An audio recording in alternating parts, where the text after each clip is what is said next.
ನಮಸ್ತೆ. ಚಿಕ್ಕಬಳ್ಳಾಪುರ ವಿಧಾನಸಭಾ ಕ್ಷೇತ್ರದ ಎಲ್ಲ ಬಂಧುಗಳಿಗೆ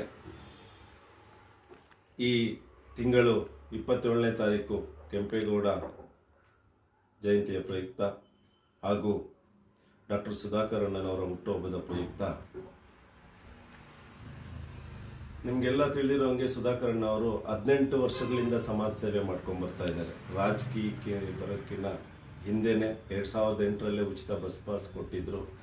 ಹಾಗೂ ಸುಧಾಕರಣ್ಣ ಫೌಂಡೇಶನ್, ಸಾಯಿ ಕೃಷ್ಣ ಚಾರಿಟಬಲ್ ಟ್ರಸ್ಟ್ನಿಂದ ನಿರಂತರವಾಗಿ ಬಡ ಮಕ್ಕಳಿಗೆ ಬುಕ್ಕು, ಲ್ಯಾಪ್ಟಾಪ್ ವಿತರಣೆ ಹಾಗೂ ರಂಗೋಲಿ ಸ್ಪರ್ಧೆ ಮಾಡಿಕೊಂಡು ಮಹಿಳೆಯರಿಗೆ ಪ್ರೋತ್ಸಾಹ ಮಾಡ್ಕೊಂಡು ಬರ್ತಾ ಇರುವ, ಅದೇ ಥರ ನಿಮಗೆಲ್ಲ ತಿಳಿದಿರೋವಾಗೆ ಆರೋಗ್ಯ ಸಚಿವರಾಗಿರುವಾಗ ಚಿಕ್ಕಬಳ್ಳಾಪುರ ಜಿಲ್ಲೆಯಲ್ಲಿ ಲಕ್ಷಾಂತರ ಜನಕ್ಕೆ ಆರೋಗ್ಯ ಶಿಬಿರವನ್ನು ಏರ್ಪಡಿಸಿದ್ದರು.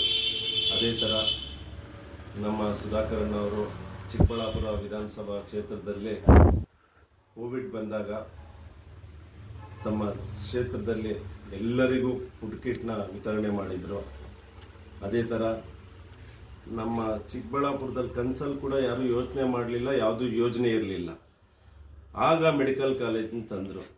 ಈಗ ಸಂಸದರಾದಮೇಲೆ ನಮ್ಮ ಸುಧಾಕರಣ್ಣವರು ವಿದ್ಯಾರ್ಥಿಗಳಿಗೋಸ್ಕರ ಪ್ರತಿ ಸೆಕೆಂಡ್ PU ಮಾಡಿರೋ ವಿದ್ಯಾರ್ಥಿಗಳಿಗೆ ಹಾಗೂ ಎನಿ ಡಿಗ್ರಿ ಅವ್ರಿಗೆ ಪ್ರೋತ್ಸಾಹ ಧನ ಅಂತೇಳಿ 5,000 ರೂಪಾಯಿನ ಕೊಡ್ತಾ ಇದ್ದಾರೆ ಟ್ರಸ್ಟ್ ಮೂಲಕ, ಡಾಕ್ಟರ್ ಸುಧಾಕರ್ ಅಣ್ಣ ಫೌಂಡೇಶನ್ ಮೂಲಕ. ದಯವಿಟ್ಟು ಎಲ್ಲ ವಿದ್ಯಾರ್ಥಿಗಳು ಇದನ್ನು ಉಪಯೋಗಿಸ್ಕೊಳ್ಬೇಕು. ನಿಮಗೆ ಇದಕ್ಕೆ ಏನೇನು ಡಾಕ್ಯುಮೆಂಟ್ ಬೇಕು ಅಂತೇಳಿ ನೋಡಿ, ಇಲ್ಲಿ ಕೋಡ್ ಇದೆ, ಇದಕ್ಕೆ ಸ್ಕ್ಯಾನ್ ಮಾಡಿದ್ರೆ ಸಾಕು, ನಿಮಗೆ ಇದರಲ್ಲೆಲ್ಲ ಡೀಟೇಲ್ಸ್ ಬರುತ್ತೆ. ದಯವಿಟ್ಟು ಈ ಸದಾವಕಾಶವನ್ನು ಎಲ್ಲ ವಿದ್ಯಾರ್ಥಿಗಳು, ಚಿಕ್ಕಬಳ್ಳಾಪುರ ವಿಧಾನಸಭಾ ಕ್ಷೇತ್ರದ ಎಲ್ಲ ವಿದ್ಯಾರ್ಥಿಗಳು ಉಪಯೋಗಿಸ್ಕೊಳ್ಬೇಕಾಗಿ ತಮ್ಮಲ್ಲಿ ಸರಳೀಯ ವಿನಂತಿ. ಜೈ ಹಿಂದ್, ಜೈ ಕರ್ನಾಟಕ.